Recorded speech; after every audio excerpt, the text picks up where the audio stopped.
my girl from Senegal. She come back to daddy when I Senegal. Daddy at the general. Half to pay the lawyer just to stay out the federal. Big man pull up like a senegal. Big gold chain on me neck, me and several. Make the girl hyper. Half to settle down. Ginseng roof for the second round. Knock out in the girl. Rubber man take a gun.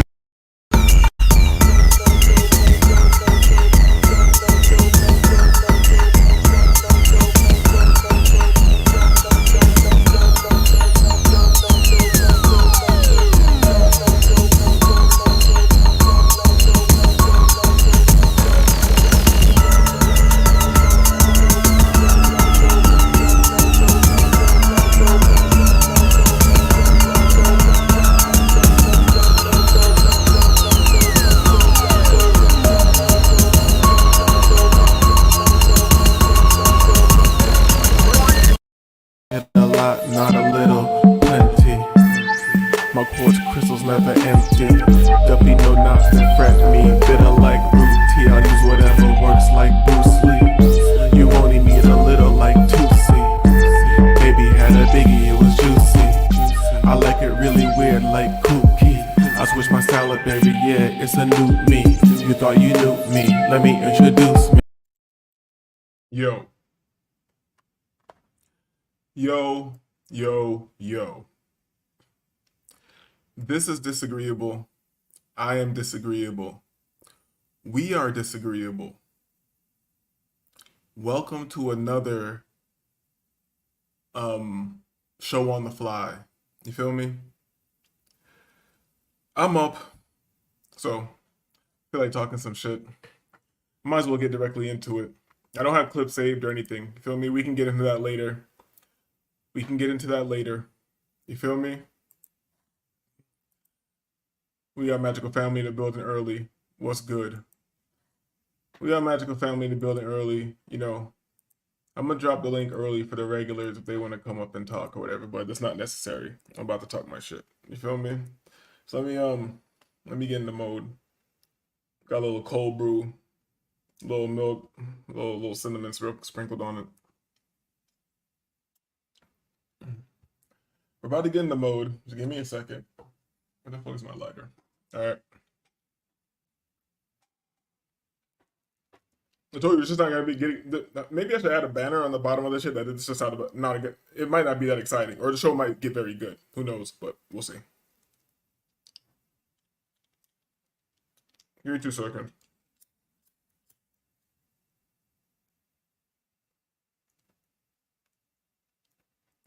I know dead air isn't good, but it is what it is. All right, let's talk.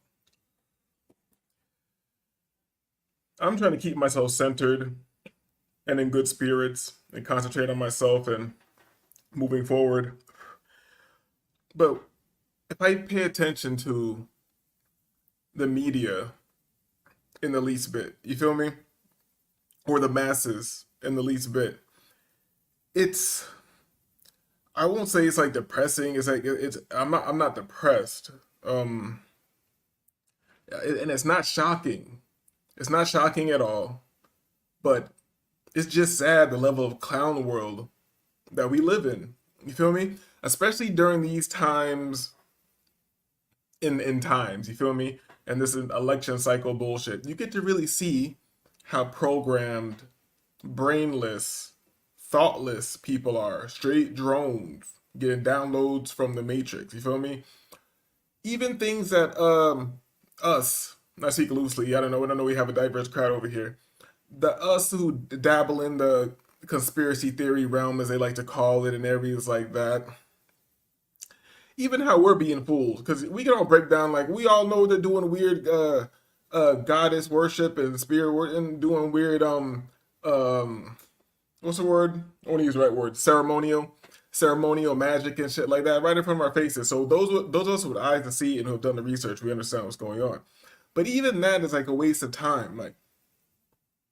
Like I see in the Olympic opening ceremony that they have a kid right there with all these weirdos and they pick up and soul dance with a kid. I see it right in front of me. But the people seem not to care, you feel me? The masses seem to not care at all. So silly things that people argue about, like For one, we have two clowns running to control the country, run the country, or whatever, or be the, or at least be the faces of the country. And it's just corny and sad. Like, think about how quickly things happen, like the quickening that we're living in. Think about the quickening that we're living in. You feel me? Wasn't this former president running to be elected guy right now? They just had an incident where we're supposed to believe that he was supposed to, like, they attempted to be assassinated. Everybody just confused and everybody's just weird. But a big ass AR-15 bullet was supposedly nicked your ear, caught your ear, but the whole ear is still there. You feel me? Hair not burnt away. No, like, don't you get burns just from like the bullet passing that close to you? Don't you? Don't you? I thought I've heard things like that before. You feel me? And I know this show isn't gonna get pressed by the algorithm. You feel me? I don't know why the algorithm won't push it. It's not like I'm gonna make a difference. Nobody cares. You feel me? I don't care about. For one, we all know taxes is strong arm robbery. Nobody cares about that. You all just pay your taxes, and I guess all the taxes you pay are you get paid back when you get to vote. You feel like you did something when you voted. You feel me? It's kind of crazy. I'm gonna keep it a bean. It's kind of crazy. I'm gonna keep it a bean. And another thing, like the title says, the food is poison. The food is poison. I don't take anything people say that seriously, or I try not to. All you have to do is remember is that the food is poison here. They can't sell it in other places. It's not allowed. Even their billionaire overlords in those other places, they won't feed them the poison food we get fed here. So it's not an argument, it's a fact. This is not like conspiracy. The food is poison, right? But you don't want to talk about the poison food. You want me to talk about people's sexualities or whatever you want to call them. You just want me to be confused. You feel me? You just want me to be confused. Just like this whole situation with the boxers. You know, say something in the chat if I'm having any issues.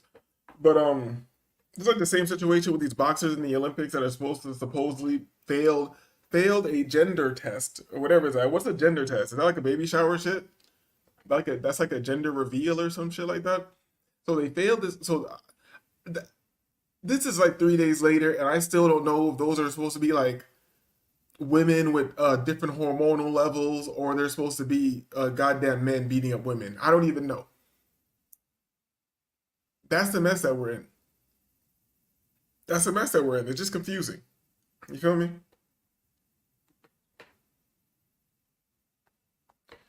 And if anybody passes through the show, you feel free to hit the link because I want to know why you believe in politics, why you believe in anything the media shows you.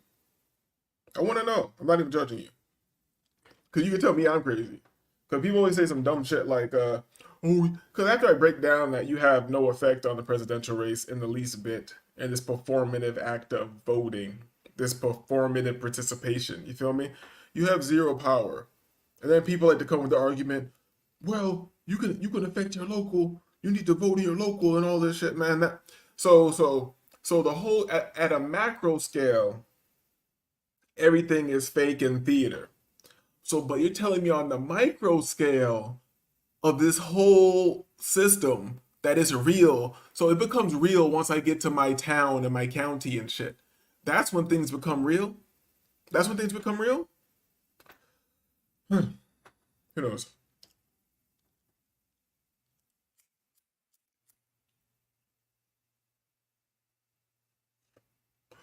And every day, my mission to leave this place and not return becomes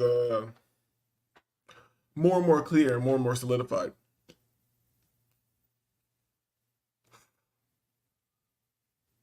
Like I don't know how everybody else is, but For me to even communicate with people on a daily basis, I have to enter the play with them. I have to perform and enter the play in the stage and the clown show with them. Oh, what about this? Donald Trump this, and Kamala Harris this. Oh, and this is that, and the pundits and the Democrats and the Republican. Like, come on, dog. It's come on, dog. How do people not understand that that is the most unproductive shit that you could ever do in your life?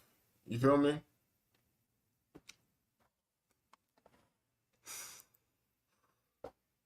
And I know with this title, the show was going to get suppressed. I already knew with this title, the show was going to get suppressed, but it is what it is. Let's see if I got anything in my watch later. You know, we hanging out. You know, we family. Hmm. Yeah, let's pull up yeah, let's pull up bullshit. Let's pull up bullshit.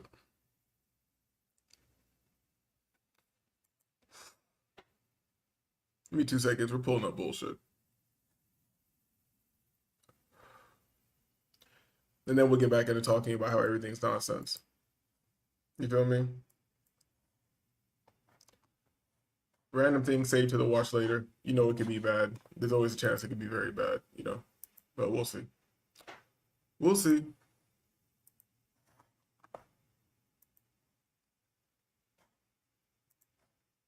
So I was talking to this guy the other day, right? He walks up to me and he's telling me about how he moved from London to Atlanta. So he's like, oh, I just moved and I'm trying to get into dating, but it seems like all the women in Atlanta only want you for your money, or they're a gold digger, or they just want something from you. Like, oh, it just sucks because I really want to get to know somebody and start dating again, but women out here are superficial. And then he goes, but oh, you look like you're different. You look like you might actually be a girl I could actually get into. You look like you don't use men for their money. Maybe we can get to talking because you look like you can change my mind on how Atlanta women are. And I'm just sitting here like, yeah. But in my mind, You know what the crazy part is? This bitch is just babbling, probably lying, just making a story for attention. This is realer than politics. This is realer than mass media.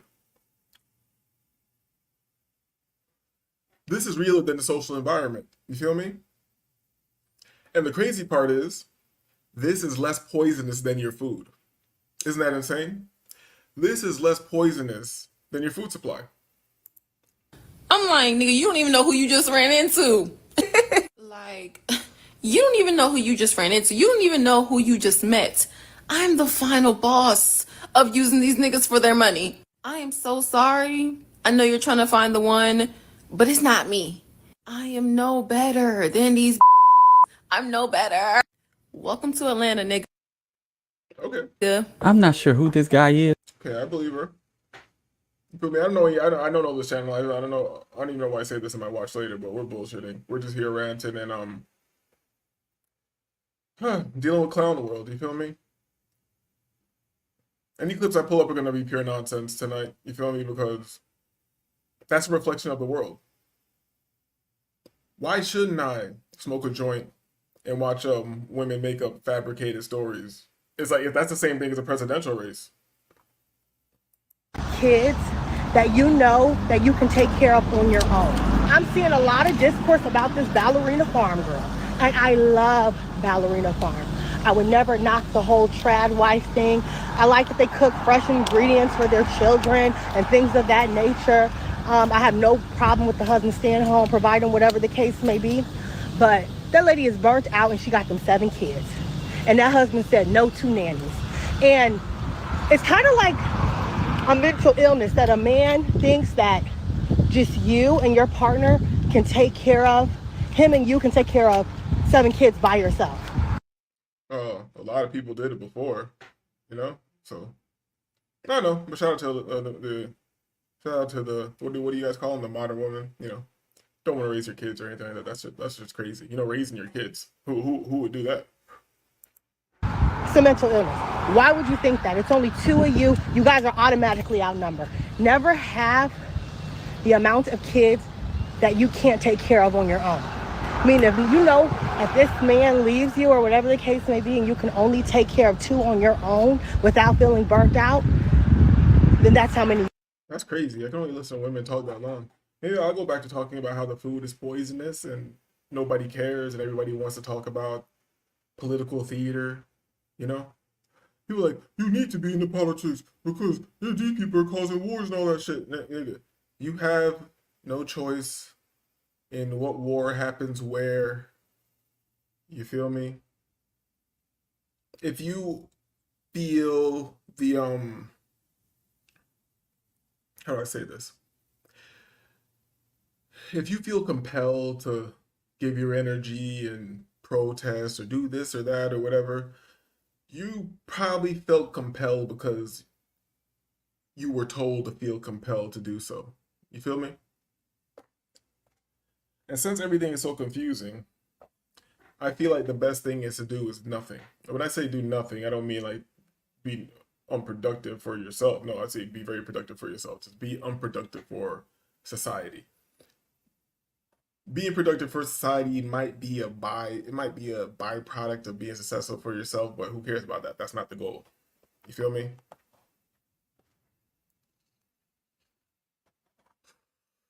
Let me get this out of here. Let me pull something else up. Now I want to save this for another show. Huh. Oh, weirdest shit saved in my watch later, yo. Okay, let's pull it up. Pull it up.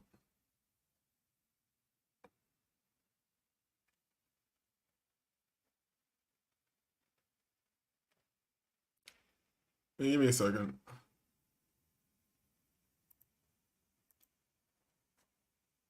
I don't even know why I saved this in my watch later, but fuck it. We here now. 2 Lake County deputies fighting for their lives, and one lost his life. They were ambushed and shot last night, the sheriff says, while just doing their jobs. Look like dirty cops. On the right of your screen is Deputy Harold Howell. He was shot in the shoulder, now in stable condition. On the left is Deputy Stefano Gargano, shot in the stomach and under the arm. He is in critical condition. And this deputy, Bradley Link, died after he was shot and trapped inside a house. I talked with his wife this afternoon. She is devastated, as you might expect. Their good friend told me Deputy Link was selfless and devoted to his family and to God. The 3 deputies were responding to a domestic disturbance call in rural Lake County. When they went inside the house, somebody there opened fire, the sheriff says. News 6's Jarrell Baker is live now outside the hospital in... 3 suspects are When you went inside the house, how you get in the house? dead, a father and 2 adoptive daughters. This dwelling has been described as almost a bunker-style dwelling. I don't believe this. I don't believe this. You feel me? There's something else going on here. They had stockpiled firearms, ammunition, MREs, canned goods, non-perishable food This is America. That's their right to have all that stuff. items. And what they found as they've gone through this house is a lot of literature to suggest that they were very much anti-government leaning people. Harold says the Okay. woman who made the initial call was the mother. According to the deputies, she had to be Baker acted. Deputies described her as incoherent and say she tried to attack neighbors. We are offering for any agencies in Lake County free lunch and brunch for any of the officers tomorrow, Sunday, and then also next weekend. Many local businesses like Ironworks Steak and Fine Cocktails trying to support Man, some bullshit.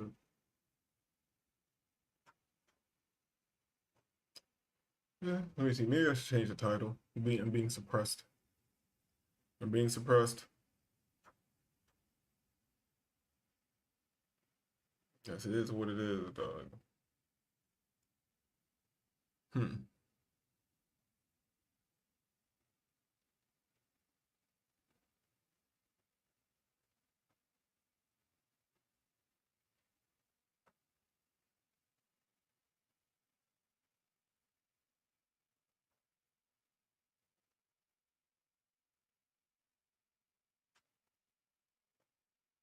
That in fact this is our land. So beginning with that premise, whether you're more or not more, I'm going to start with what law really is. Most of us think that we go into a courtroom and understand the difference between a court and a courtroom, that the people who purport to use law really use words of art to make you believe, in fact, that law is on the table when you walk into a courthouse or a courtroom, when in fact that's not true. And I would like to share with you tonight, regardless of your religious persuasion, what law really is. Law, and as Muslims would say, all law, is A-L-L space L-A-W. All law. All law. So for anyone who's of a Christian persuasion, don't be misled, and when you hear the term all law is God, all right? That is also what we would say in lawful terms a misnomer. Allah is not God. God has no capacity and no standing to all law. Because God means governmental ordinance departments. There is no comparison. Now, who can use law? Law can only be used by people who are in their sovereign capacity. And as I will share with you tonight, the majority of the people in the world, and I'm not going to get into all of the details about that, but the majority of the people in the world, 99% of them live in slavery today. So in 1863, via the Emancipation Proclamation, and I challenge you to go look in a law dictionary and look up the definition of emancipation and proclamation, and you will see that a proclamation is not a law. A proclamation is a public announcement by elected officials. It is not a law. So the Emancipation Proclamation of 1863 did not set any slaves free.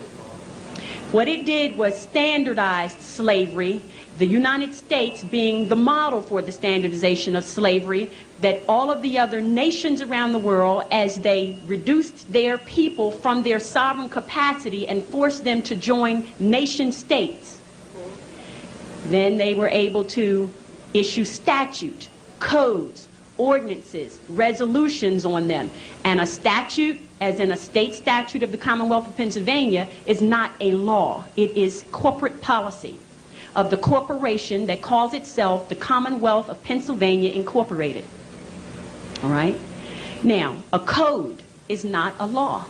The United States codes, the code of the laws of the United States of America that are used in federal court and the Supreme Court, are not law. They are what they say they are. They are codes, ordinances, and resolutions of a municipality of the city of Philadelphia, which is a private nonprofit corporation that calls itself the City of Philadelphia. An ordinance and a resolution, as in parking ordinances, they are not law. They are what they say they are. They are ordinances and they are resolutions. All right? And the reason they are not law is because the only people who can issue law are people who are acting in their sovereign capacity. And the people who sit in these seats as elected officials are not, in fact, in their sovereign capacity. They are in a corporate ward status, meaning that they are wards of the state. They are members of the corporation, which is a nonprofit, that calls itself the Commonwealth of Pennsylvania. And as long as they have a birth certificate on record with the Commonwealth of Pennsylvania, with that birth certificate being a contract, a birth certificate is a contract. And as long as you have a contract with the Commonwealth of Pennsylvania Incorporated, you belong to them, and that's what slavery really is. All right? So who can use law? If you are a member of a corporate ward state, if you are a member of a corporate ward nation that calls itself the United States of America, you are a citizen. Look in the law dictionary and look up the definition of citizen. A citizen is not a sovereign. A resident is not a sovereign. Therefore, if you use an address, which is a fictitious number associated with a designation issued by a corporate ward, right? Then you become under the jurisdiction of those people who are also corporate wards, but who are also slaveholders. All right? So if you are operating in that capacity, law does not apply to you. If you are a resident of the city of Philadelphia, which is a private nonprofit corporation, and you say you are a resident of the city of Philadelphia, then the ordinances and the resolutions of that private nonprofit corporation apply to you. If you are a citizen of the Commonwealth of Pennsylvania Incorporated, which is a private nonprofit corporation, then the statutes of that nonprofit corporation apply to you. If you are a citizen of the United States of America, which is a private nonprofit corporation, then the code of the laws, right, apply to you. But if you are a sovereign of the Moorish Empire, those ordinances, those resolutions, those codes, those statutes. I know she's in her Moorish bag, but yeah, don't let that deter you. Just concentrate on the law. Do not apply to you because you are not a member of the corporate ward state. It's as simple as that. And they understand the difference. This is why on their documents, they use words of art. They use the word label. They use the word person. They use the word address. All of these things that place you in their jurisdiction, and you unknowingly fill out forms every day. And every time you fill out a form, you enter into a contract. I don't care what kind of form it is. It's a contract. A driver's license application is a contract. A Social Security application is a contract. When you call up the telephone company and you make a verbal contract over the telephone, this is why they can bill you. When you sign a deed, it is a contract. When you fill out a voter registration form, it is a contract. Does everybody understand that? Don't ever think anything that you put your signature on becomes a contract. All right? Now, the fact that you are not in your sovereign status means that you make a contract as a minor. They don't care. They know you are a minor because, and to be other than a minor, you have to be in your proper person at law. And how we write that is this. Can I have a pen?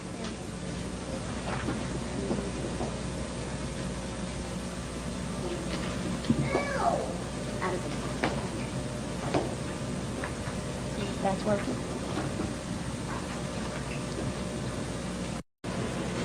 Pro se.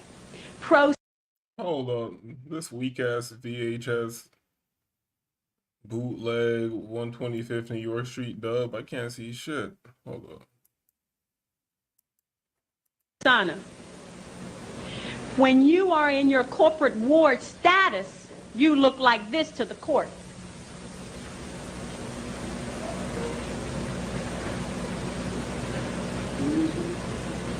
Pro se. Pro se meaning they get you in the court and they bring someone in called a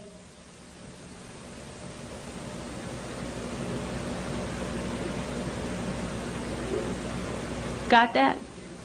Pro se cutor, a prosecutor, because you're in a corporate board status. Now, if you're in propria persona, saying there are criminal allegations, the prosecutor cannot come into the courtroom and say anything to you because you're not in pro se status. Makes sense, right?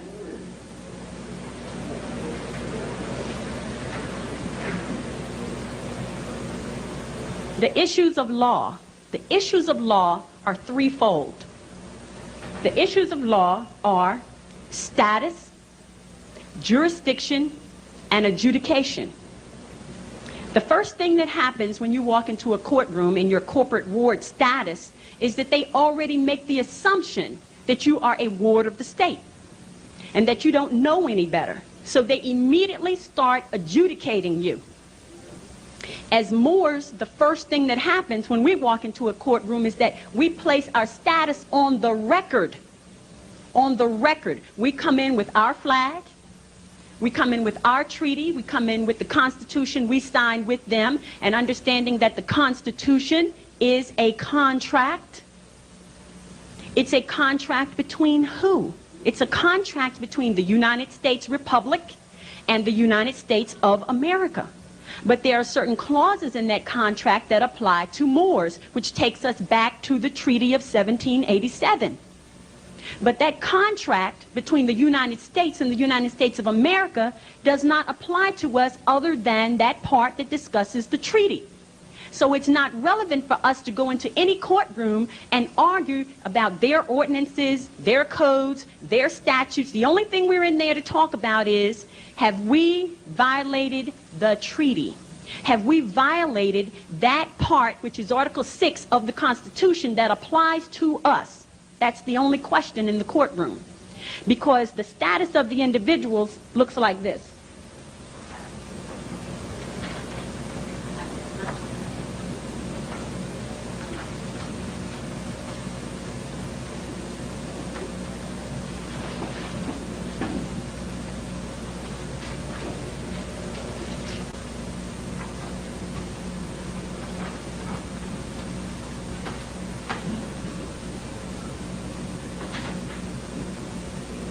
You and the judge. There's nobody else that you need to discuss anything with in the courtroom besides the judge. The prosecutor is invisible to you. Now, what do you have to say to that judge? My honor, not your honor. What is your status? What is your name? What is your nationality? All right? And do not let them get away with saying, I am a U.S. citizen. You cannot be a citizen and sit a bench. You cannot be a member of the Bar Association, which is a private, non-profit corporation that issues registration numbers to its members who do not have a license to practice law in any state. Because in order to have a license to practice law, you must have your proper person. And in order to be in propria persona in this country, whether that be North America, Central America, or South America, you must be a Moor. If they want to be sovereign, they've got to go home. They cannot be sovereign here. All right?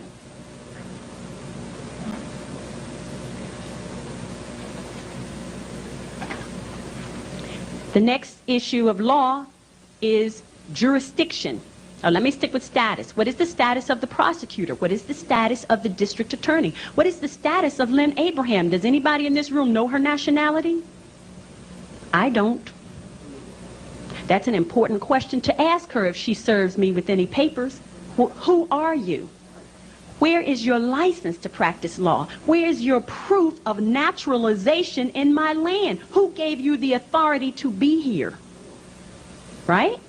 Who issued you authority to act in any capacity, to file any complaint or any charges against anyone? That's the question. And I say to you, she can't answer those questions. Right?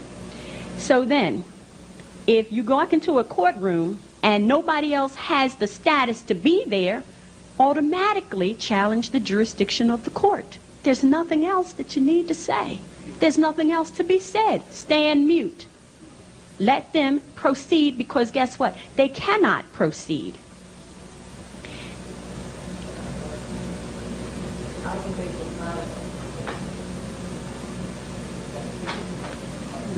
We have a question.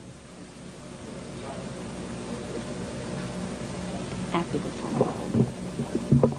How do we make them honor that information that you just passed on to us? In the courtroom, as I have learned because I've spent a lot of time there, right? There is a language of silence. After you've said what you need to say, don't say any more. They will do the rest when you stand on your square. That's all you need to do. There's no need to stand there and argue with the judge, and trust me, I've done that. All right? And once you say what you need to say, They know everything else to do, but understand, they do not want you exposing the truth to their corporate wards, because every slave that you take out of their corporation, they lose money.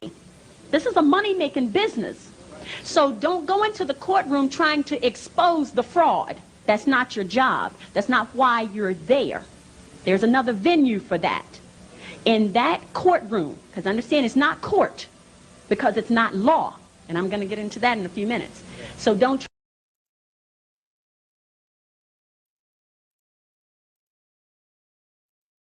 Interesting. Even Remember when I showed you ChatGPT the knows. indenture agreement and how they have an article for satisfaction and discharge? When a promissory note is securitized by a company through an indenture trustee agreement, the indenture agreement I just showed, the debtor who provided the promissory note, you, would generally be considered a creditor rather than an investor. This is because the debtor is providing a loan to the company in exchange for a promise of repayment with interest rather than purchasing an ownership stake in the company as an investor would. As a creditor, the debtor would have the right to receive the interest payments on the loan as specified in the indenture agreement every 4 weeks or when those interest payments materialize. That coincides nicely with your monthly statements, as well as the principal amount of the loan at maturity. The creditor also has the right to take legal action if the company fails to make payments on the loan or otherwise defaults on its obligations under the indenture agreement. In the scenario you described, the debtor signed a promissory note to receive a purchase money loan from the bank, and the bank securitized the promissory note under indenture agreement. In this situation, the debtor would still be considered a creditor as they are the party that loaned the funds to the bank in exchange for promise of repayment and interest. So ChatGPT is telling you exactly what we've been telling you. You gave the bank the loan, and then they turned around and securitized it through an indenture agreement, but you are still technically the creditor in a sense. While it is true that the bank may have transferred the promissory note to a third-party trustee as a part of the securitization process, this does not change the fact that the debtor provided the loan to the bank in the first place. You gave them the money. The trustee would be acting on behalf of the holders of the securities that were created when that promissory note was securitized, and the debtor would still have the right to receive interest payments on the loan and the return of principal at maturity as specified in the indenture agreement. So now that we know that all companies have trustees and what their trustee agreements look like in the duties, this is a common transaction structure. It goes from the sponsor to a depositor. The depositor transfers it into trust where it is securitized, and then they give it to an indenture trustee. The example I'm using for this is Santander. I'll also show you CarMax. As you'll see, it's very similar. Sponsor to depositor to trust to indenture trustee. This is how the transactions go. This is how these companies avoid paying their taxes. This is how they avoid doing a lot of things. So now let's take a look at this again. When a promissory note is securitized by a company through an indenture trustee agreement, the debtor who provided the promissory note, aka you, would be the one who is generally considered a creditor. And as a creditor, the debtor would have the right to receive interest payments. I'm gonna let y'all think about what that means, but just know ChatGPT is on it. Are you looking for an easy way to view? I feel like if you haven't been looking into these things for a while, you probably barely understand what he's saying. Because I understand what he's saying, and this is getting very interesting, you know. The contract law and consumer law is getting more interesting. It's like it's in the same way that not the market itself, because it's definitely manipulated, but the system of Japanese candlesticks and analysis is interesting to me because it seems to be linked directly to whatever this is that we're in. Call it whatever you want. You know what I'm saying? Simulation, matrix, or whatever. There's weird things that seem to have us stretch through time that doesn't make sense. But we're not going to get into that. We're not going to get into that.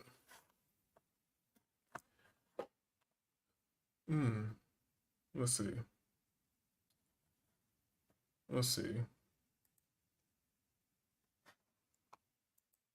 Yeah, let's do this right here. All right, let's see. Hartman Why am I wearing a burglar bikini top? Because no one is allowed inside the Fed. Not you, not me, no American citizen, no duly elected member of our Congress, not the Supreme Court. Not the Supreme Court? Not the Supreme Court, not the Justice Department, not the CIA, DIA, FBI, ATF, ETE, NBC, not even G.O.D. How come the government isn't allowed inside its own building? Government? The Fed is a private bank owned by private stockholders. Do not let the name Federal fool you. This place is about as federal as Federal Express. A private bank? But private? Shh. Best to keep your voice down, pal. This is Ethan, Federal Reserve. Hey, Eth, Bill here, First National. Hi there, Bill. How are you?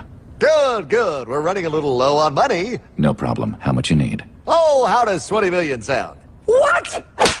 Excellent. We'll ship it over first thing tomorrow.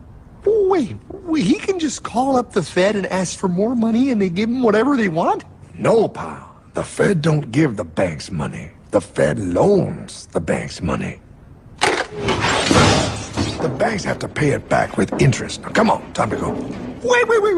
I still don't understand. Where does the Fed get their money? I mean, if they're a private bank. You said they're a private bank, right? Okay, so who puts money into the Fed bank? This is Mel, United States Mint. Hi, ML. First National needs another 20 millis. We're already running the presses full steam here, Ethan. Gotta keep making loans. Gotta keep the money flowing. All right, you're the Fed. Whatever you guys say. 20 million more by morning. But I don't get it. What's so wrong about the Fed printing money? Because it's unconstitutional, pal. Our Treasury is supposed to create our money, but now the Fed controls the printing of America's money. Nobody gets a friggin' dollar that the Fed didn't print. So, they print the money, then they loan it to the government, then they charge the government interest, then the government taxes you to pay for it. Wake up, pal! Quickly, take my horse. Show him. Wait, show me what? Where are we going? Stallion of Liberty! Ride hard the hoary wind! Oh, where are we? Battle of Waterloo! Hold on, we gotta get through! A money machine! There it is! Hey, is that the same people? Rich banker men from Germany flying under the banner of the Red Sheep. They finance both sides of the war. We must hurry! That's him, the Red Shield Courier! Shoot him! No, I'm not shooting anyone. Damn it, Pop. What? He beat everyone back with the news of the war and told England that Napoleon won. The Red Shield backers. Yeah, what the hell, man? What the hell?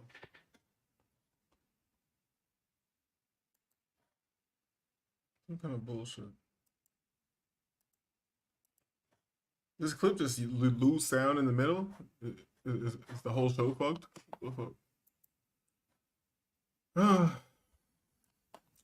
YouTube. Yeah, the clip is just shit. Fuck, I thought you were about to get to the point. Maybe we should get to something more boring than I've been getting into. You know? Get into something that's more boring. That might be fun.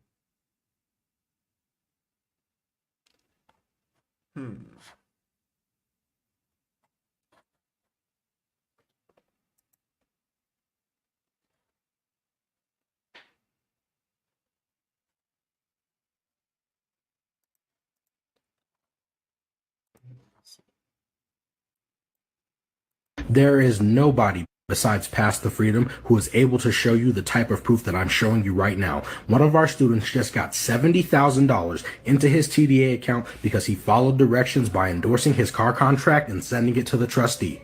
He just got the car this year, and as you can see, that $26,000 total of payments, That $26,000 is the savings bond, as that is what it is converted into when they put it into your TDA. When it is securitized, as you learned in the discharge that videos, you get 2 times the amount back. When you add the 2 times the value of that 26 plus the original, you get over $70,000. He used the 31 CFR 328.5 and 6 endorsement. However, if you didn't know, you can do it on a Word document or a Google Docs. You don't even have to buy a physical stamp.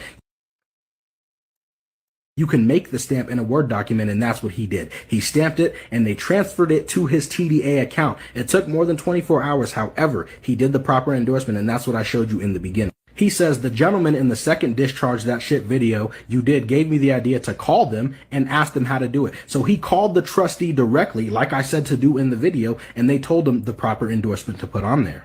And it took a little over 2 weeks from the time that he mailed it out for them to do that. But now he is going to get dividend payments every 4 weeks for the rest of his life off of that contract now that it's being sold. And as you can see, the savings bond is the purchase price, and the market security is what they get from securitizing it and selling it. The company he was dealing with was Westlake Financial, and he sent it to their indenture trustee, and there is nobody.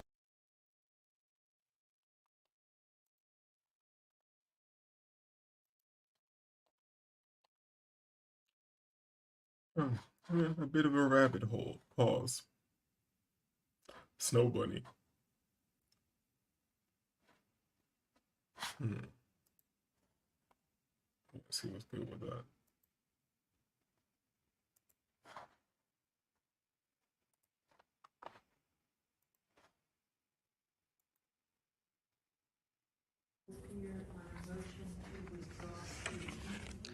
Yes. I am here in regards to that matter, and I would like to state again, I do reserve my rights to my native jurisdiction. I would like to let it be known to the court, like I said in my last appearance, I have made full restitution, and because of the situation with my insurance, they did not cover it. I had to pay the full balance out of pocket. It was around $15,000, which has been paid in full. There have been no new law violations since the time I last appeared before this court when I originally accepted the plea. But yes, I did file a motion to withdraw my plea agreement, as I do not, it was filed under duress and without me being in competence of mind. And if I had the same competence of mind that I do now in that moment, I never would have accepted such plea. On top of that, I never actually signed it or read it. It was advised and acknowledged before me. I never actually signed any tangible documents, and I would say it was under the strong suggestion of the public attorney who was here at said time. Are you recording this? I am, yes. You're not allowed to do that. I am allowed to do that. 18 United States Code 1519. Back and have the device taken. So this court does have a record of my fee schedule. I do charge $10,000 if you choose to confiscate my property. I also charge $9,000 an hour for equitable court costs. And I'm telling you that you will be fined under 18 United States Code 1519, which states that whoever knowingly alters, destroys, mutilates, conceals, covers up, falsifies, or makes a false entry in any record, document, or tangible object with the intent to impede, obstruct, or influence the investigation or proper administration of any matter within the jurisdiction of any department, agency of the United States, or any case filed under Title 11, or in relation to or contemplation of any such matter or case, shall be fined under this title or imprisoned for not more than 20 years or both. I am recording for the purposes of gathering evidence. Mr. Holt, if you don't turn that device off in the next 5 seconds, the court's going to find you in direct contempt of court. If it finds you in direct contempt of court, you can be sentenced up to 6 months in jail, up to $500 fine. And what is the court's claim for jurisdiction? As I said, I have a letter from the Department of Homeland Security, which states that I am not a citizen of the United States. You have no jurisdiction. I am operating as the trustee of a foreign express trust, which does not pass the court test of the United States once again. So what is this court's claim for jurisdiction? Under the state's constitution. That's not an answer. Yes, it is. The sheriff's going to be here in a few minutes, and if you want to turn that device off and put it on the table, that's fine. But if you don't turn that device off, I'm going to find you direct contempt, and I have to sentence you you on direct contempt, and the sheriff's going to take you over to the jail. And you tell me what you'd like to do, Mr. Hall. Well, if that is what you would like to do. Let's see what happens. All these threats. I've been watching a bunch of these videos, and it's interesting. Because why not engage in the theater of the courts and the political system? Because that seems to have like a bit more rules. Because everybody's engaged in the political theater that has no rules. It's just chaos, just to destroy your mind. You know what I'm saying? But I'll keep it moving. Then we can move forward. To turn the device off and put it on the You're table. fired. You're a public servant. I take no orders from a public servant. That's fine. The sheriff will be here in a few minutes.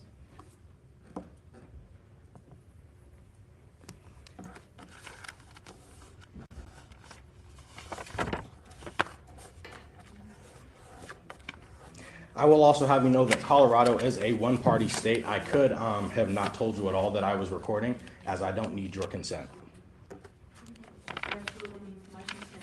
And I'm not off taking the consent. Nobody has authority to record in this courtroom except the court.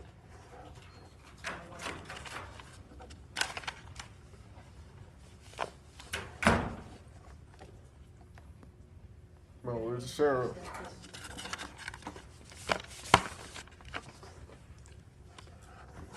Well, as I would like to remain a free man, I'm not going to allow you to take me into jail. So I'm going to go ahead and leave. Once again, this court has... By the sheriff as they're coming towards us, because they'll pick you up right out there in the hallway. Well, I'm going to turn off my device, stop recording, and be finished with these proceedings. So you have a great day. So he folded. I don't know. He kind of folded. He kind of folded. But then again, I've seen like a lot of empty threats. We need more information. Let's see. Let's see. Damn, I know you motherfuckers don't got patience for that shit. Interesting. Interesting. See the link in the chat. Hit the like or something, man. Like I said, it's not a planned show. I'm chilling. I can really make it boring. I'll start reading the Truth in Lending Act.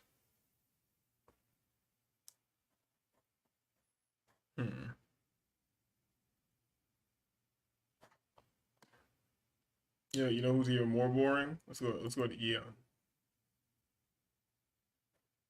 Let's go to Eon. He was cooking. He was cooking this bitch. Hold on. You can't do like. Let me find this joint. Shit, I need to turn my history back on. So, you know when you turn your history on, you can't even see like what videos you watched before. But yo, he was cooking this bitch. Where is the clip?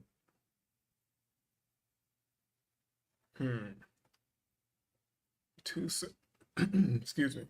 Give me 2 seconds. 2 seconds. And those are assignments and transfers. Is it working? Yeah, I apologize. Respecting the $4 billion claim. Okay, money out of thin air. Where is this joint at?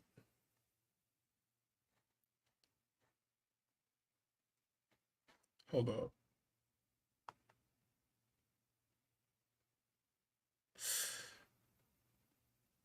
Is this it? Hold up. Hold up.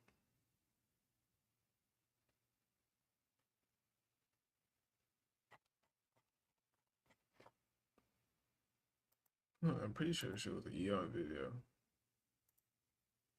Popular assets, federal. Anyway, control.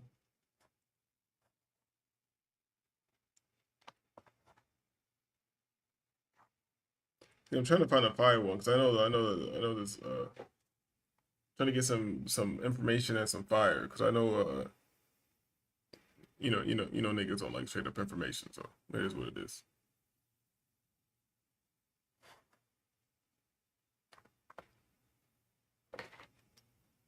Where the fuck is this conversation? Accept your offer, immunity. What's that? First ticket mortgages.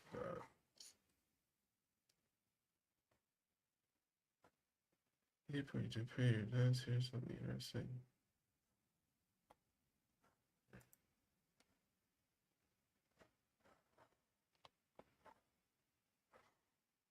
Talking about the Redress Right channel's handle at OG Redress Right, the original gangster. No, it just stands for original. It doesn't stand for no gangster. I ain't nobody's gangster. Now, I told you guys about starting a militia and everything, so I ain't in no militia. All right, ladies and gentlemen, we're going to take just a brief moment to explain a couple of things. In 2013, let's just say I wasn't asleep, but I wasn't fully awake either. And I got to see what's been taking place on this planet now. That was 2013. Same period of time for which a name was given me. No. You just need to understand it the way I'm saying it. Don't try to figure it out because it ain't your business. Okay? Mind your business. So it ain't your business. I'm just explaining. And I had a celly. Yes, I was on vacation then. The only place I can be undistracted, believe it or not. I was on vacation. And his name was Jonathan Infante Santiago. Okay, now Jonathan Infante Santiago, we were in the same pod. And I'm looking at all the... This is wild. I didn't know Yan had to sit down. This is wild. Let's go. Wannabes. And yes, there's a lot of homosexuality in the prison system, especially in Puerto Rico. I mean, we even had idiots running up and down the pod with no clothes on, and the officers were allowing this. That's what I had to endure. But Jonathan, this young man was different. Jonathan was completely different. Jonathan was married, had 3 children, and a wife. Well, you just said he was married. Wouldn't we already assume he had a wife? Look, would you just stop it?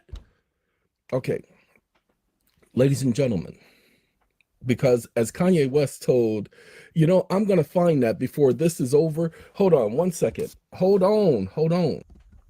Ladies and gentlemen, before we get off into what I need to talk about, this is a Jimmy Kimmel interview that happened 4 years ago. 2018 is when this video is up. So it says Jimmy Kimmel full interview with Kanye West. If you haven't seen this, I promise you, I was not on Kanye's jock before I saw this interview.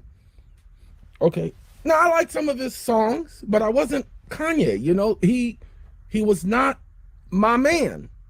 He was new school. I'm old school. So, but let me tell you something. The boy's a genius. I don't care what nobody else say. You cannot knock what he's been able to accomplish. Yo, can we get into the law, bro? I don't care what Kanye's talking about. Can we get into the law? And ask for the bank to give them an advancement of Federal Reserve notes in order for the Federal Reserve Bank to be reimbursed by the Federal Reserve Board. Why did our mothers have to struggle? Why did our mothers have to struggle? Hold on, y'all don't get me. And so we're about to get something started. Okay? Michael asks about wanting to be starting something. Ladies and gentlemen, we don't care about this act. We're going to go 21st CHECK 21st check. Watch this, ACT. Then we're going to go .P David Franklin PDF. Ladies and gentlemen, the reason why we're doing the 21st Check Act Yeah, it's the 21st Century Act, but we're doing 21st Check Act. That's what I'm looking for. Okay? The Check 21st Act. This is what we're doing. Check clearing for the 21st Century Act. This is what we're doing.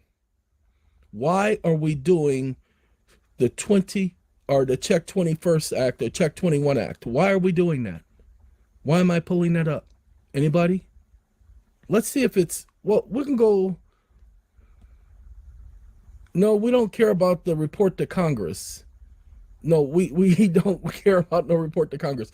Let's see if it's on the FDIC. This is a PDF. Let's see if this is the actual act. But I want all of you to download the act.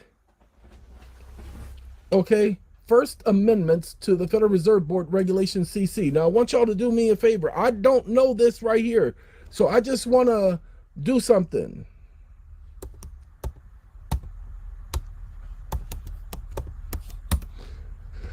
No, so we can't do bank means.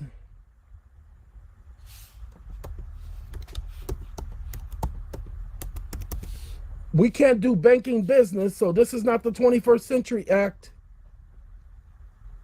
It ain't even got banking, so we can't do this right here. We can't do this amendment junk that they're doing. This is only 4 pages long, so yeah, it ain't gonna cover what I need. So we're gonna have to go to the university.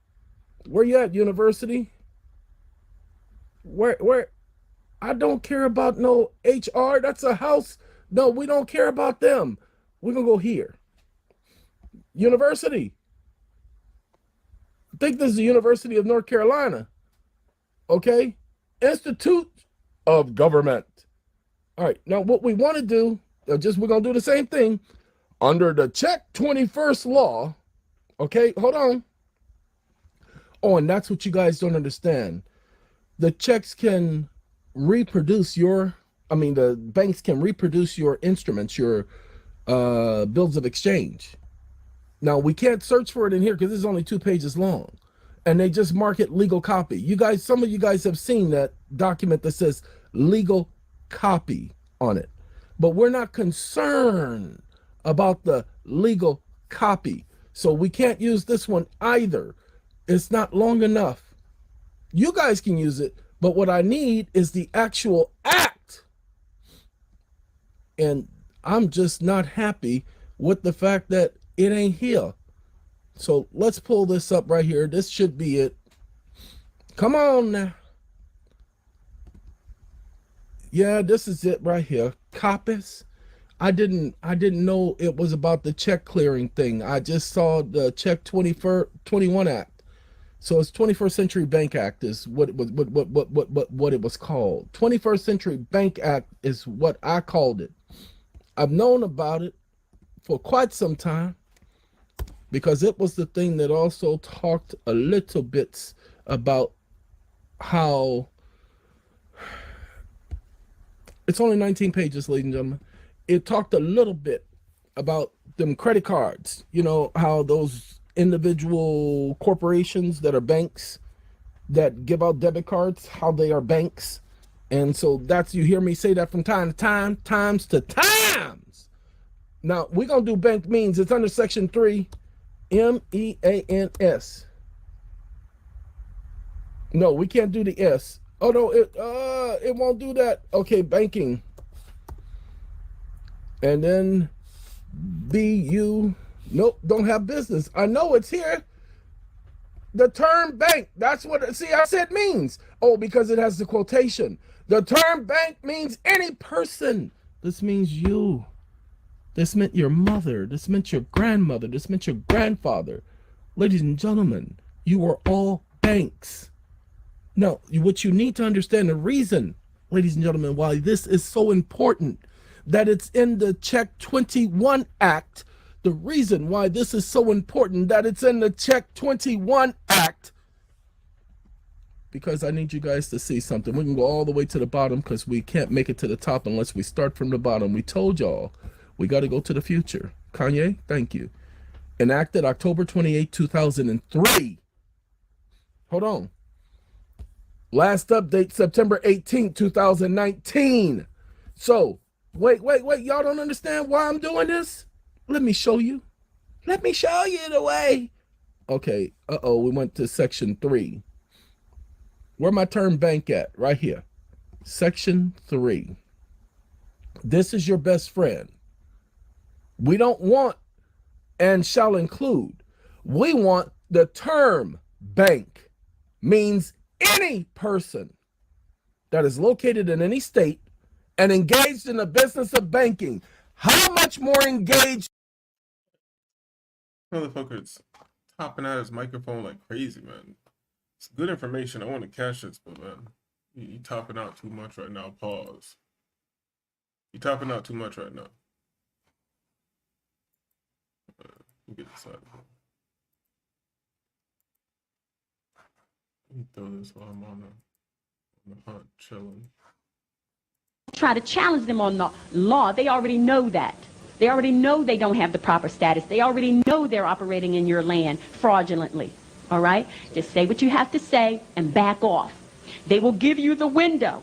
And it's up to you. If you are educated enough about the law, you'll see the window, you'll recognize it, and then you'll be able to walk through it and walk out the door. But if you're not conscious, when they open the window for you, I'll give you an example, as I gave in class just a few nights ago. Went into the courtroom, and the judge has papers there in front of me, and he's just arguing with me. Young lady, you'd better come back here. I'm going to send all these officers I have at my disposal with guns to hunt you down and bring you. And he's just running his mouth. And the prosecutor slides me the paper to sign, and it was blank. Do you understand? Do you understand? Yes, ma'am. So I signed the paper because I know how to sign contracts and not be obligated to them, right? So I did that, signed the blank piece of paper. They took a copy, I took a copy, and I left. And I never heard from them again.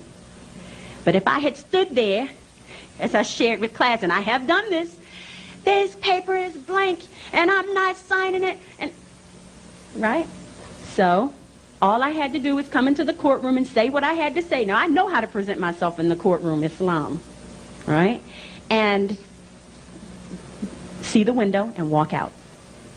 Thank you. All right. Now, the next issue at law is jurisdiction. We already know they don't have the status. Now, do they have the jurisdiction? The answer is no. Because in order to have jurisdiction, you must first prove status. Everybody in the courtroom must have status on the record. Why is that so important? Because unless their status is on the record, what country do you represent? Says what law you're here to get justice on, right? Now, if you have not clarified the status for the record, you can't bring your law into the court.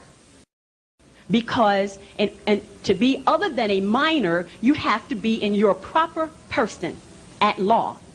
And how we write that is this. Can I have a pen?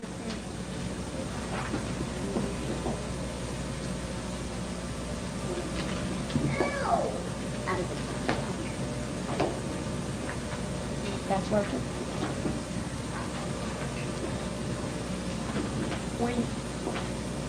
Can you bear with me for a minute and let me put this on, because I can't.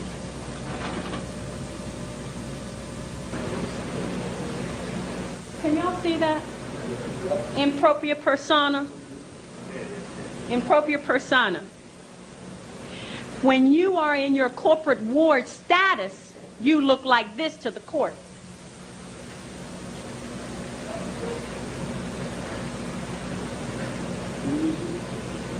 Pro se. Pro se meaning they get you in the court and they bring someone in called a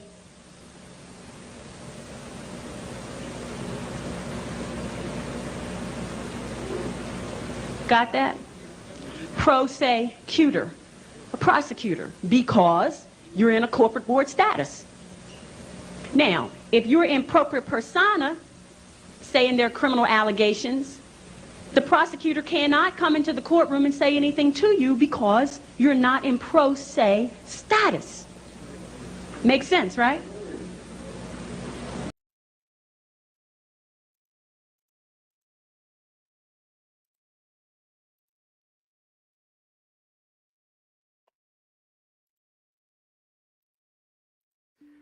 What's going on, my beautiful friend, and welcome. I'm David Greenberg, and this is conditionalacceptance.com.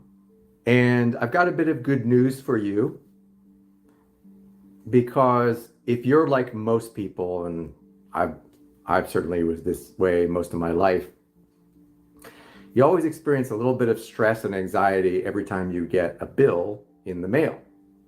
So every time you get a bill, whether it's a utility bill or a credit card bill or a loan payment,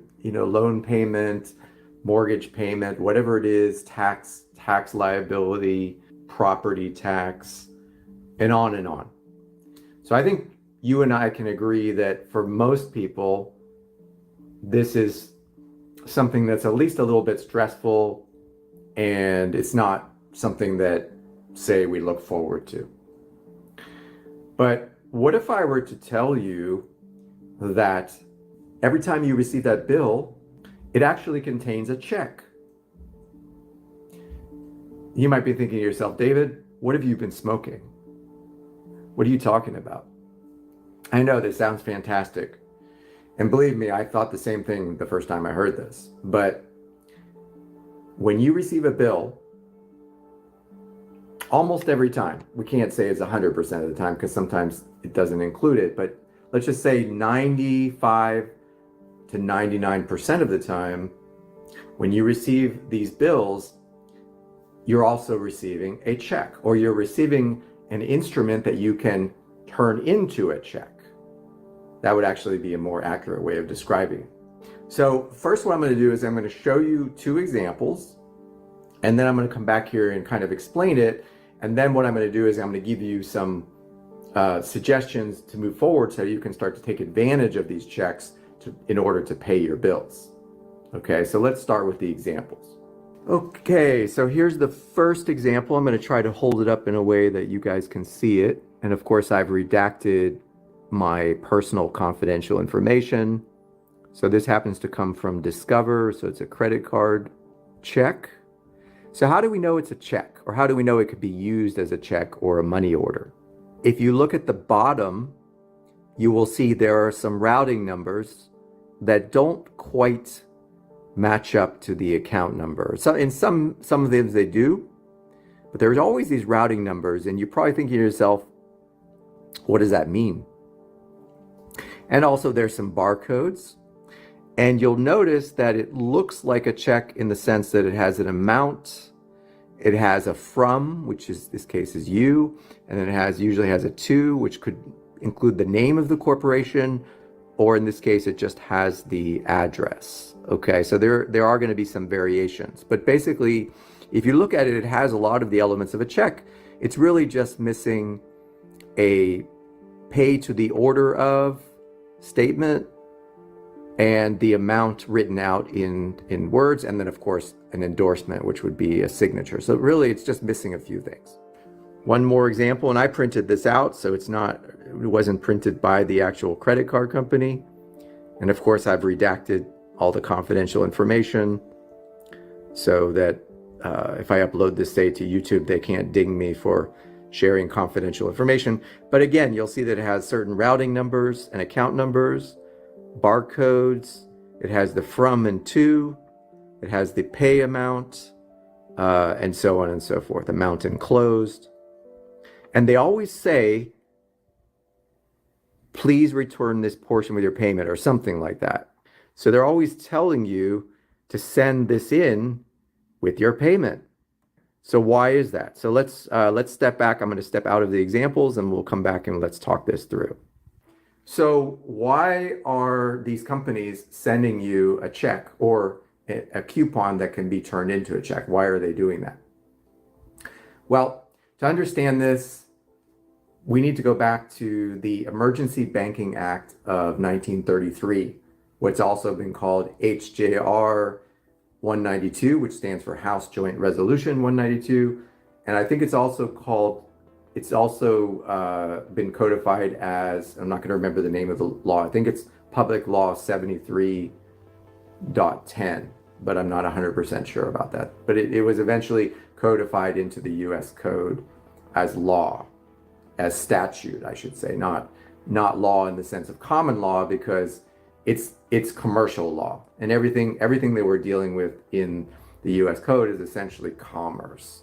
So the long and short of it is, in 1933, our ability to pay back debts with money was removed, because according to the U.S. Constitution, money is only gold and silver coin. And in fact, if you look in Black's Law Dictionary, it says almost the same thing. It says money is usually gold and silver coin. It could also be certificates that you have gold and silver or something of value on deposit, but it specifically doesn't embrace notes.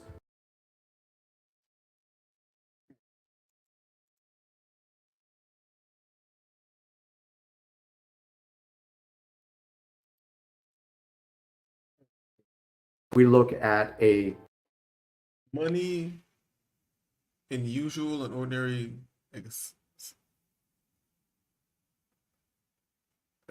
exception. Money in usual and ordinary exception, it means gold, silver, or paper money used as circulating medium of exchange and does not embrace notes, bonds, evidences of debt, or other personal or real estate. Dollar or almost any fiat currency, it's going to say something like note on it. So if you look at what we call US dollars, it all says Federal Reserve notes. Okay, so note is short for promissory note. And a promissory note is actually a type of negotiable instrument. Okay, so if we look at the Uniform Commercial Code, UCC 3-104, it defines what a negotiable instrument is. So basically in 1933, when our ability to pay back debts with money was taken away, those who instituted this knew that there needed to be a remedy, because this is going to create a huge imbalance. Because if you take away the ability to pay debts with money, which is gold and silver coin, then how are people able to get out of debt? Okay, so the short answer is you can now discharge your debts. Okay, that was the remedy. Doesn't mean you need to pay your debts with another debt. That's nonsense. So when you go and send your hard-earned funds, for example, if you send funds from your bank account to pay a bill, that's not paying a debt, because that's like putting out a fire with a fire. It's like you're trying to put out the fire with more fire. It doesn't make sense. Paying a debt with a debt, it's not going to work. But you can discharge the debts, and this ability was given to you and to me and to everyone, and it's been implemented through a trust that is established in your name, and that trust is usually called the Social Security Trust or the Cestui Trust, or you could call it the Social Security Cestui Trust. It's essentially a public corporation that is Act 1666. administered by the Social Security Administration in this country, in the United States of America. It's going to vary a little bit from country to country, but it was created for the purpose of discharging and paying all of your debts. Because it's a corporation, it's therefore property. It's not actually a living being. It cannot accept liability. So only the owners of that corporation, and you're not the owner, have to accept the liability. So that corporation's been given an account. It's called a Social Security account. It probably has several accounts, but for simplicity, we'll just say it has one account, Social Security account. And that account has been funded. It has credits, which is essentially the equivalent of Federal Reserve notes or US dollars in the modern implementation. And that account can be used to pay all of your public debts. Okay, so the Social Security account that's set up for you can be used to pay all of your debts. Okay, so when you go back,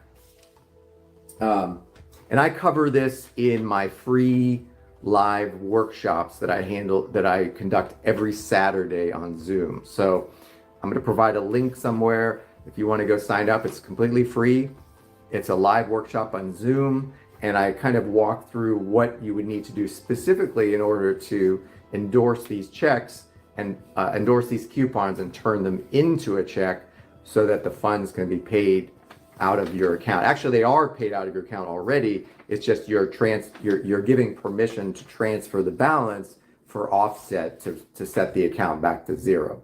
But if you look at the number Let's just look one more time. If you look at any of the numbers on any of these bills, and this will be true, again, 99.99% of the time, it's always a positive number, right? It's always a positive number. That indicates that there is a positive balance in that account. So positive balance means the account has been credited. So essentially, when you get the bill, it's already been credited from the funds or the credits in the trust of which you are the beneficiary. And actually, one more thing I forgot to point out, sorry about the back and forth here, you'll notice that your name is essentially in all 99% of the time, it's going to be your name in all caps. It could be with or without your middle initial. It could have your middle name spelled out. Yeah. Well, I know you guys don't trust. I know you guys don't trust when black people tell you stuff, but see, the small hat's telling you too. All caps. It could be with or without your middle initial. It could have your middle name spelled out. On the other one, it looks exactly like it does on my tax statements or on my social security card. It's my first name, middle initial, last name. So that's closer to the way it looks. Here's the big secret about women. Bitch. Secret about hoes. So it could be a variation, but it's always in capital letters to indicate that it's the name of a corporation. And that makes sense because the check has a from and a to. In this case, the from is from you because you are already paying it. So the funds are already in the account. And what you're doing is you're making it payable to the bearer or the receiver. So the bearer in this case would be the name of, the bank or corporation that is receiving the payment. So they are essentially going to receive that. And that act of receiving it and transferring it to a different account is going to debit this account, and then it's going to bring the balance back to zero.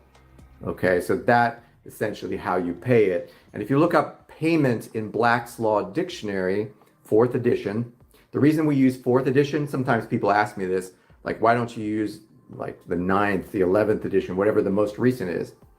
The problem is that, like a lot of things, they, meaning the bank, principally the bankers, and those, in higher, those who have influence, have modified certain definitions to suit their needs, to basically fit the agenda. 4th edition is sufficiently untouched, meaning it's a version that is fairly pristine and you can rely on those definitions.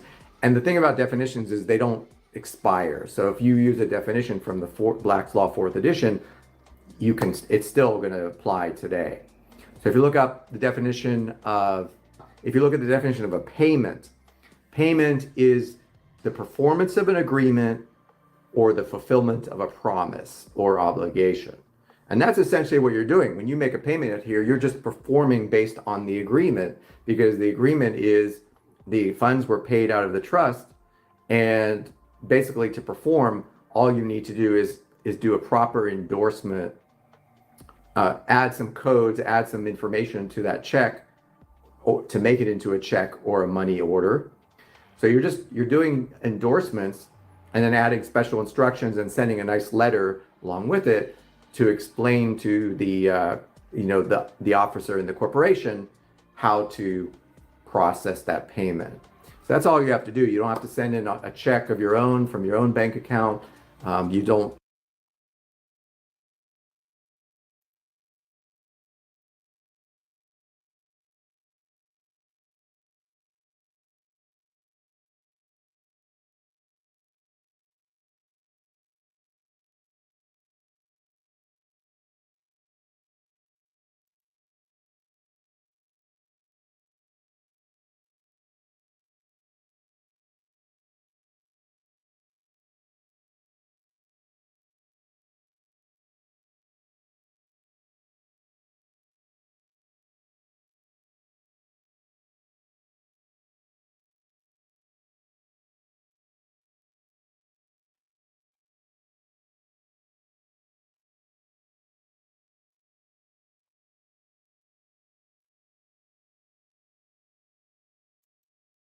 Hey, options traders, in just a few seconds,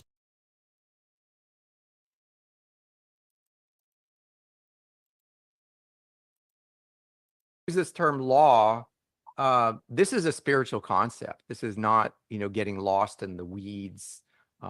There's no separation here. So an applied understanding of natural law is what's going to allow you guys and all of us to really unlock a higher level of freedom and abundance and prosperity. And I also want to mention, this is not a religious concept. I'm not trying to push any religious doctrine here. I'm simply stating what is true is that law in its essence is built into creation. And there's a certain order to things that when we start to grasp how that works and align with it, that's when we really achieve a remedy. That's when we start to achieve these outcomes that we want. In order to understand rights, we really need to come to understand natural law, because that's where our rights come from. And someone had mentioned the Constitution. So if you think about it, the forefathers who created the Constitution, they also recognized that. They didn't create natural law, but they recognized that it existed. Natural law is a body of universal principles that when we come to understand it, when we harmonize it, when we align with it in our lives, that's what maximizes our freedom and our prosperity, right? And so natural law has gone by many names. It's been called karma, God's law. Some people refer to it as the Hermetic principles. There's a lot of different ways to refer to it, but ultimately they're all pointing back to the same thing, is that there are certain universal principles that are in operation that you and I didn't create them, but we can come to understand them. And, one of the most important aspects of natural law is the fact that the difference between right and wrong is very natural. It's very self-evident. It's intuitive. It's not a matter of opinion. Everybody knows that it's wrong to steal something from someone or to cause violence. And the beautiful thing about morality is it's both a logical, you can understand it both through logic and intuition. In fact, you really need both to fully understand morality from my experience. I don't think you can come to fully understand it just through logic alone or just intuitively. This is great news, because universal law is saying all you have to do is respect morality and you can create amazing outcomes.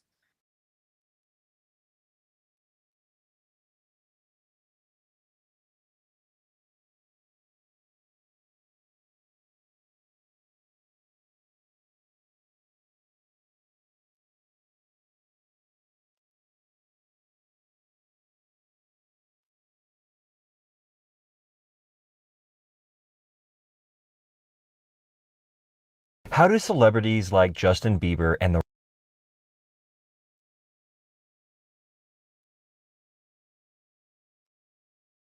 is common law. So common law is just a reflection of natural law. Some people think, oh, this must be, it must be man-made law.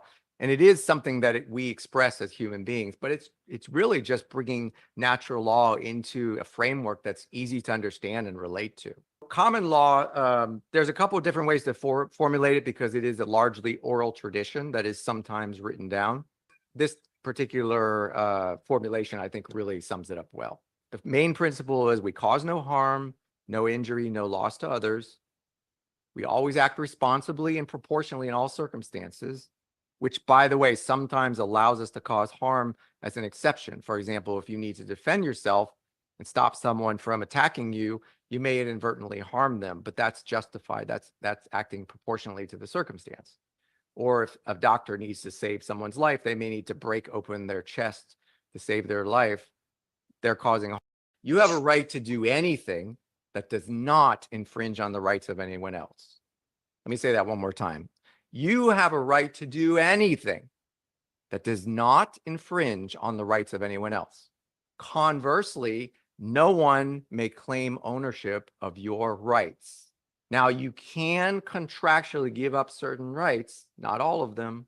There are unalienable rights, but you can contractually give up certain rights entering into contracts. And that's essentially what has been happening and why a lot of people have been suffering through the current, through a lot of deceptions in the commercial world, right? In terms of commerce, banking, but also government, which is also commerce. Okay. So I can't remember who said it earlier, but someone said correctly, we have unalienable rights to eat food so we can survive, to, drink clean water, clean air, to defend ourselves, to have. With everything that's going on or has gone on, you would think this is not true, but the fact that the media and everybody tried to scare you so badly into getting that poisonous injection or whatever, and people like me who stood on business saying like, I'm not doing it, nothing happened. Have shelter from the elements, to be safe in our own bodies.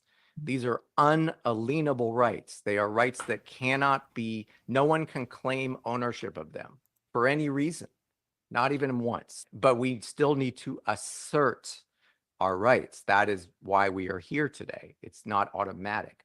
We have these rights, but we still need to stand up for them.